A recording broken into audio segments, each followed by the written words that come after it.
Apa kabar Bapak? Alhamdulillah sehat dulu, silakan duduk. Terima kasih Pak.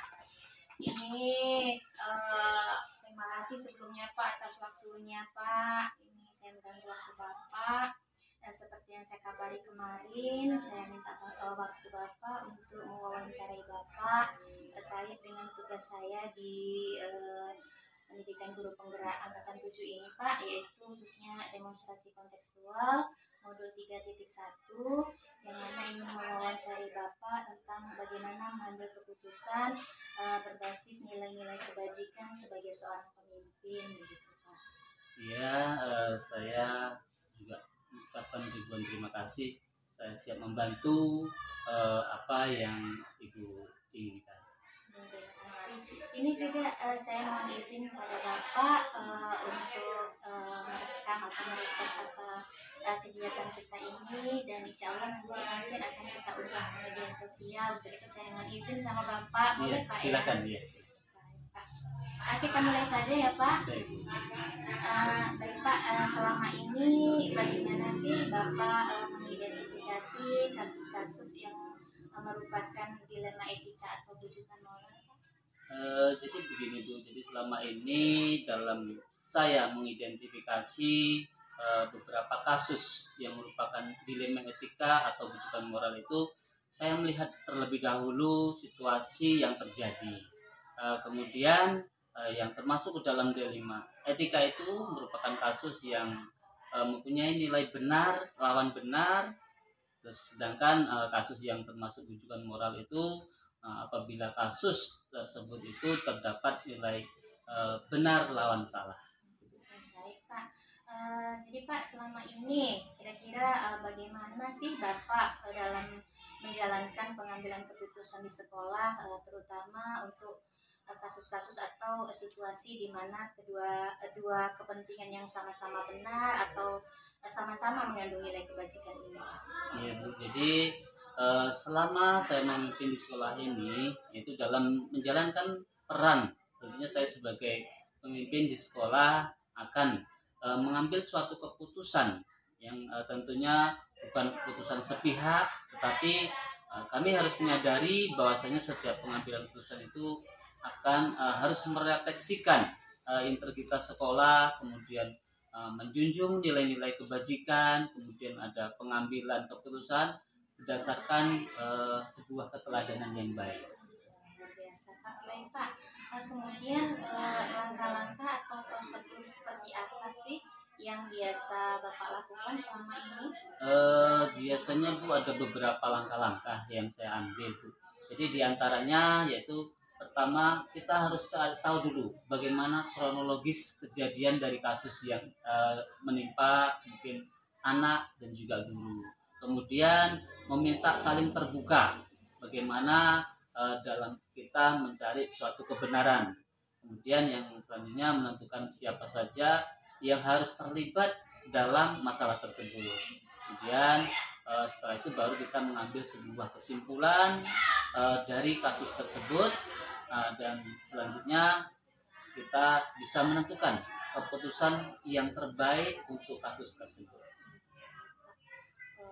Berarti ada beberapa langkah ya Pak ya. Baik, kira-kira Pak, hal apa saja yang selama ini Bapak anggap efektif dalam pengambilan keputusan pada kasus dilema etika ini Pak? Ya, jadi saya menganggap hal itu efektif itu apabila kasus tersebut dapat diselesaikan dengan saling menerima antara pihak satu dengan pihak yang lainnya. Jadi masing-masing saling memaafkan, kemudian tanpa rasa dendam, kemudian terjadi juga perubahan menjadi ke arah yang lebih baik dari sebelumnya. Baik Pak, kemudian Pak, kira-kira hal-hal apa saja sih yang selama ini merupakan tantangan dalam pengambilan keputusan pada kasus dilema etika yang Bapak hadapi?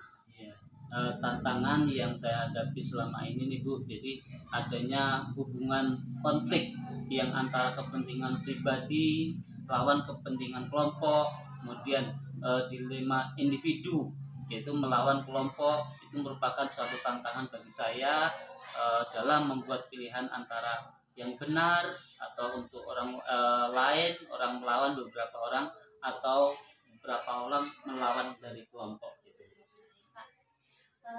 Kemudian Pak, apakah Bapak memiliki sebuah tata kala atau jadwal tertentu dalam sebuah penyelesaian kasus dilema etika, atau Bapak mungkin langsung menyelesaikan di tempat, atau memiliki jadwal untuk penyelesaiannya ini, bentuk atau prosedurnya seperti apa sih yang Bapak jalankan?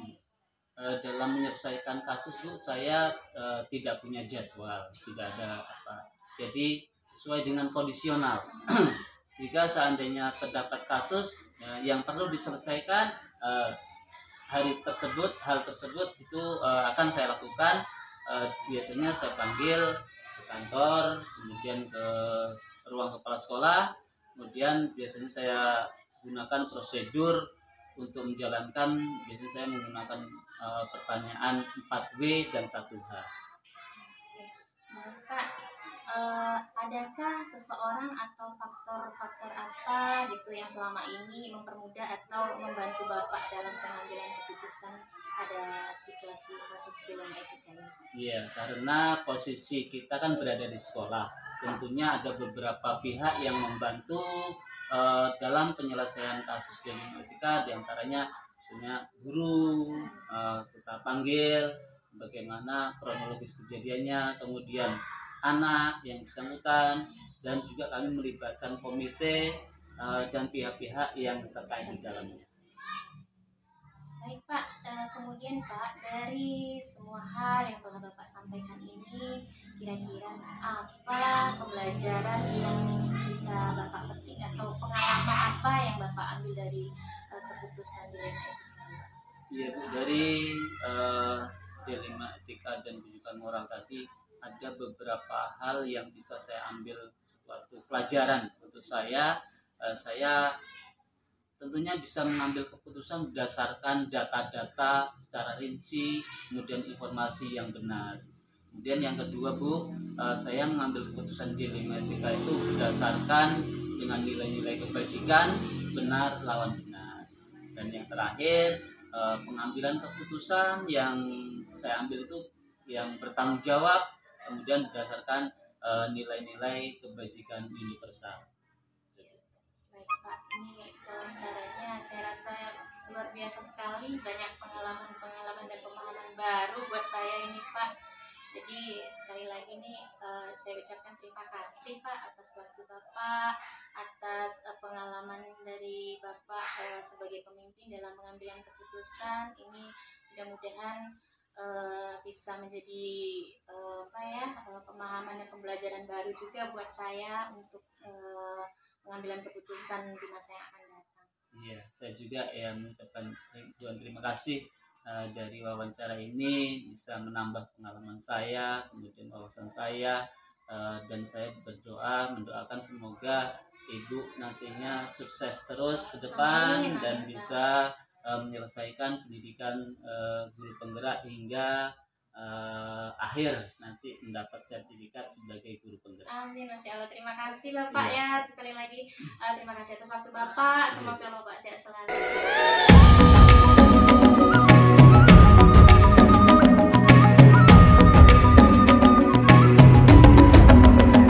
Bangun dan bukalah matamu. Assalamualaikum Pak. Mudah-mudahan Bapak dalam keadaan sehat Pak ya. Alhamdulillah sehat semuanya. Baik Pak.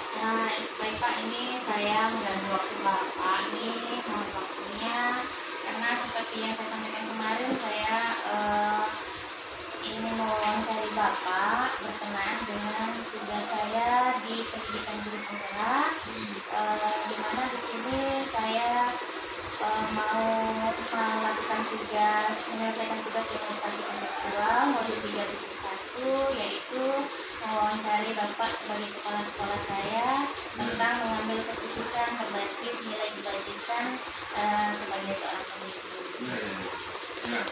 Dan ini saya juga mohon izin Bapak, karena nanti kita akan di-record atau direkam dan videonya kita unggah ke media sosial. Kalau Bapak berkenan, itu Pak. Ya, kalau itu memang kewajiban ya berkenan ya walaupun mungkin ya kalau saya memang untuk itu mungkin kurang luas.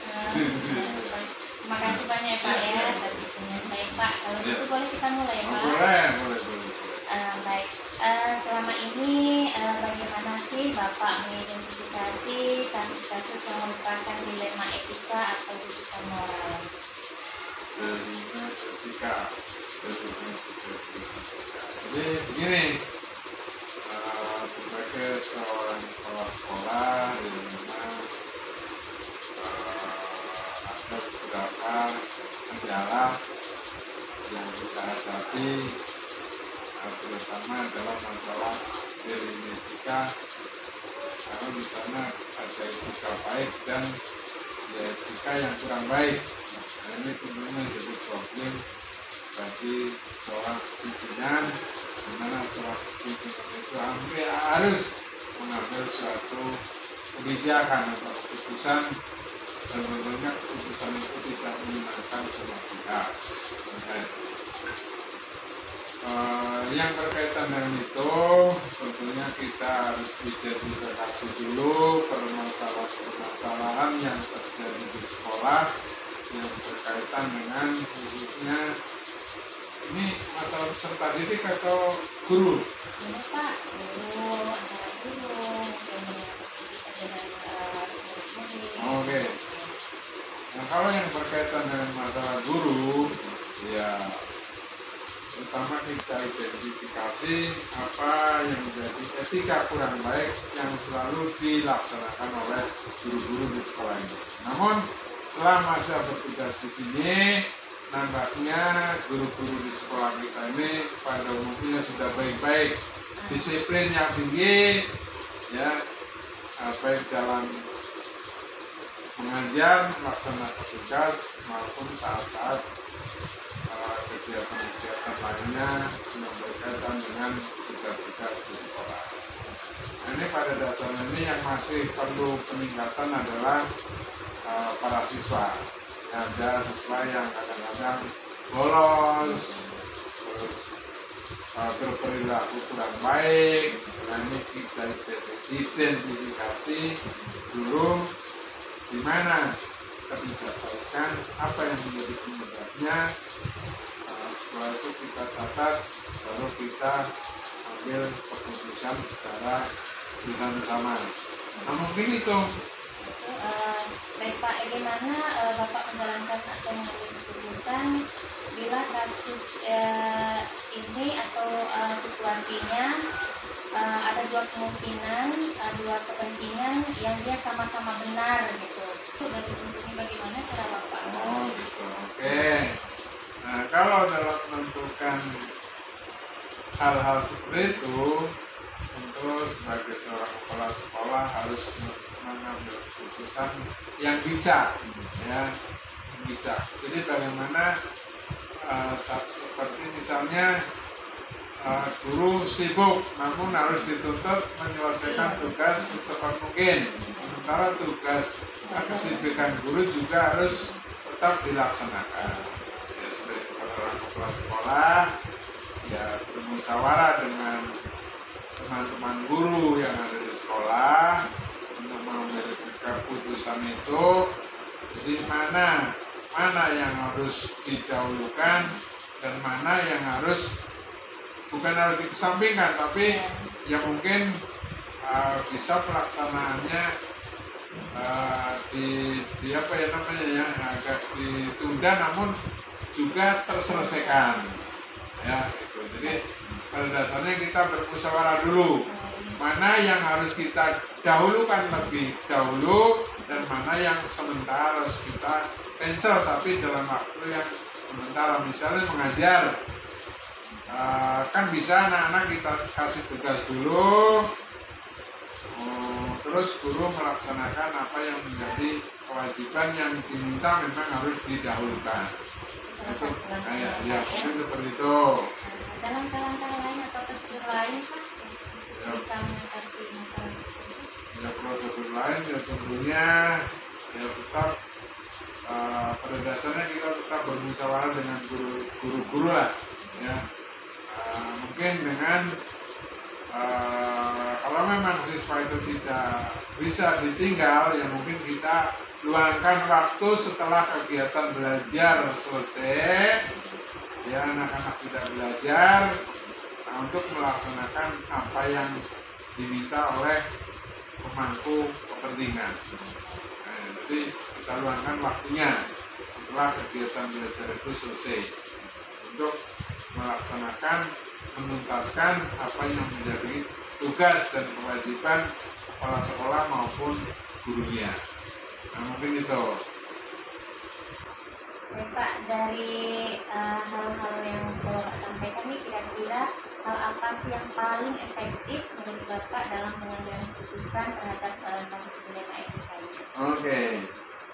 Menurut kami, jadi yang pertama adalah kita identifikasi permasalahan-permasalahan oleh kepala sekolah. Setelah teridentifikasi oleh seorang kepala sekolah, kemudian kita ajak guru-guru untuk bermusyawarah bagaimana memecahkan masalah-masalah yang dihadapi oleh guru maupun kepala sekolah. Jadi dalam pengambilan keputusan itu adalah yang kita utamakan adalah musyawarah bersama, bukan keputusan kepala sekolah, baik yang berkaitan dengan siswa maupun yang berkaitan dengan dewan guru. Intinya musyawarah ya, Ya, Pak? iya.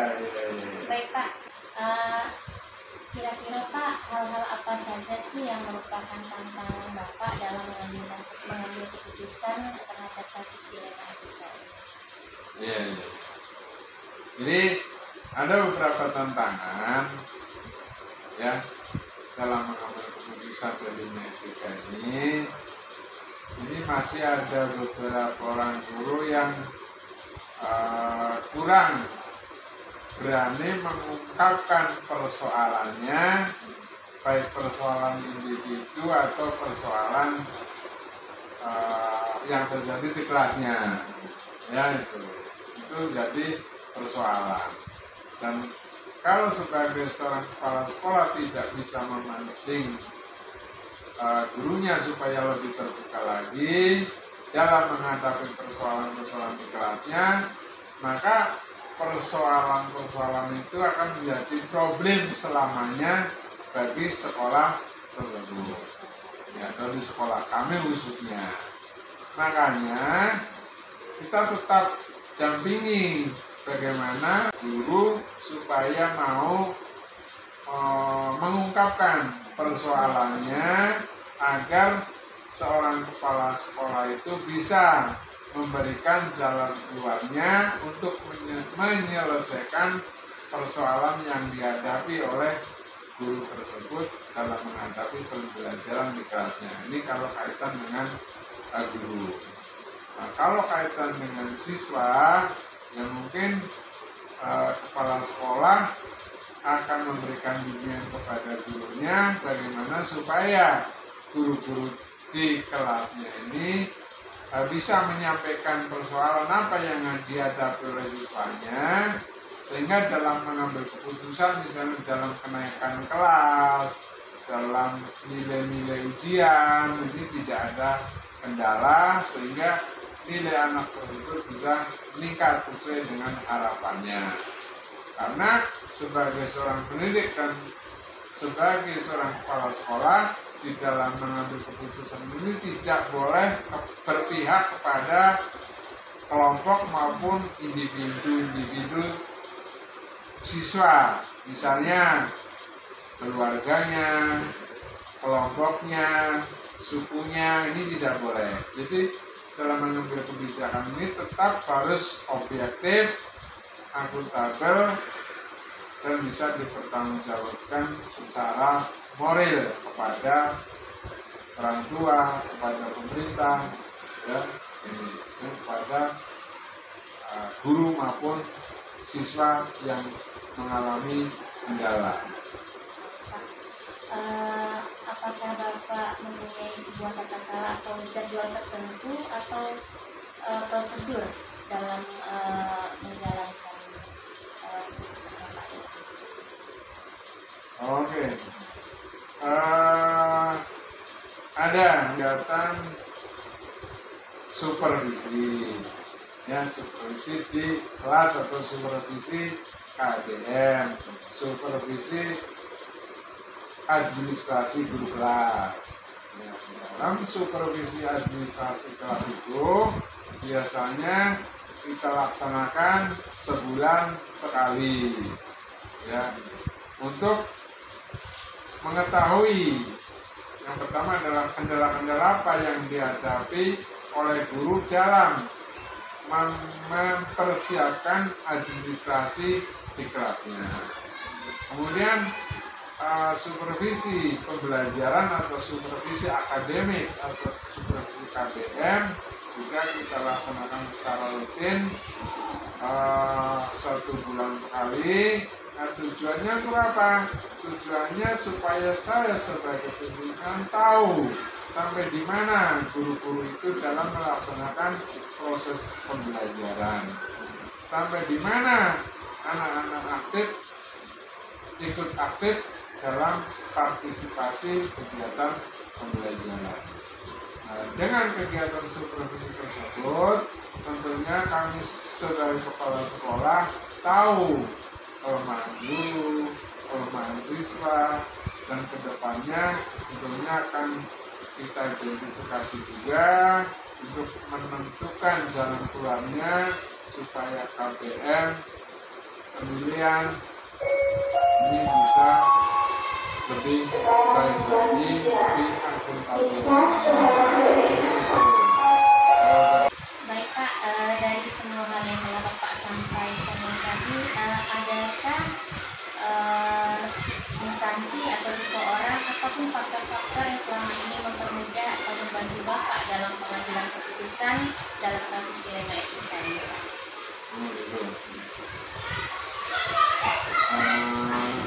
Dalam menyelesaikan dilema etika yang terjadi di sekolah kami, baik yang dialami oleh guru maupun para siswa, ya laki-laki yang utama adalah bermusyawarah, baik dengan secara intern yaitu dengan sesama guru. Kalau memang tidak bisa terselesaikan oleh kita yang ada di yaitu dengan guru, maka kita akan meminta bantuan misalnya pengawas. Ya, kalau yang berkaitan dengan siswa, ya kita tentunya akan undang komite atau pengurus komite, orang tua siswa apabila permasalahan ini adalah permasalahan siswa. Misalnya siswa sering tidak masuk kelas, ada sampai sebulan sampai 15 hari. Ini artinya kan anak itu memiliki persoalan di rumah. Tentunya kita panggil orang tua tersebut, apa yang terjadi dengan anak tersebut. Apakah anak itu memang sakit-sakitan, apa anak itu memang disuruh tidak sekolah oleh orang tuanya, atau anak itu berangkat dari sekolah, dari rumah namun tidak sampai ke sekolah. Nah, dengan memanggil orang tuanya, akhirnya kita tahu latar belakang siswanya itu sebetulnya ada apa di sana. Nah, baru kita putuskan dengan orang tua, dengan komite, dengan guru kelas di mana dia berada. Nah, mungkin itu. Baik Pak, dari semua hal yang telah Bapak sampaikan, pembelajaran apa sih yang dapat Bapak petik dari pengalaman Bapak mengambil keputusan dalam dilema etika ini? Ya, ada beberapa pengalaman yang saya ambil dari mengambil keputusan dilema etika ini. Yang pertama tentunya kita bisa mengambil keputusan secara tepat dan bermakna berdasarkan data-data yang kita terima dari para dewan guru. Dan juga data-data yang saya lihat sendiri, alami sendiri saat melakukan kunjungan-kunjungan ke kelas dalam bentuk observasi maupun supervisi. Itu yang pertama. Kemudian yang kedua, ini bahwa keputusan yang terbaik menurut kami adalah nilai-nilai permusyawaratan atau nilai-nilai musyawarah. Nah, dengan keputusan musyawarah itu artinya semua hasil keputusan adalah keputusan bersama, bukan keputusan kepala sekolah. Artinya keputusan sekolah, ya, bukan keputusan kepala sekolah. Jadi ini harus dibedakan apa itu keputusan sekolah dan apa keputusan kepala sekolah. Ya, kalau kepala sekolah itu artinya keputusan tersebut murni harus dipertanggungjawabkan oleh seorang kepala sekolah. Namun apabila keputusan dalam pengambilan kebijakan itu dimusyawarahkan, artinya semua guru bertanggung jawab terhadap keputusan yang dilakukan oleh kita bersama-sama. Nah, mungkin itu. Pak, ini dari pengalaman-pengalaman yang Bapak sampaikan, yang Bapak paparkan, saya banyak sekali hal-hal yang menjadi pencerahan, pengalaman bermakna bagi saya. Saya ucapkan terima kasih banyak kepada Bapak karena Bapak sudah mau meluangkan waktunya buat saya. Semoga saya bisa lebih memahami tentang pengambilan keputusan berdasarkan nilai-nilai kebajikan bila menemukan kasus dilema etika ini, Pak. Sekali lagi saya ucapkan terima kasih banyak ya, Pak, ya, atas waktunya. Semoga Bapak sehat selalu. Baik, Pak, saya mau undur diri, Pak. Assalamualaikum warahmatullahi wabarakatuh.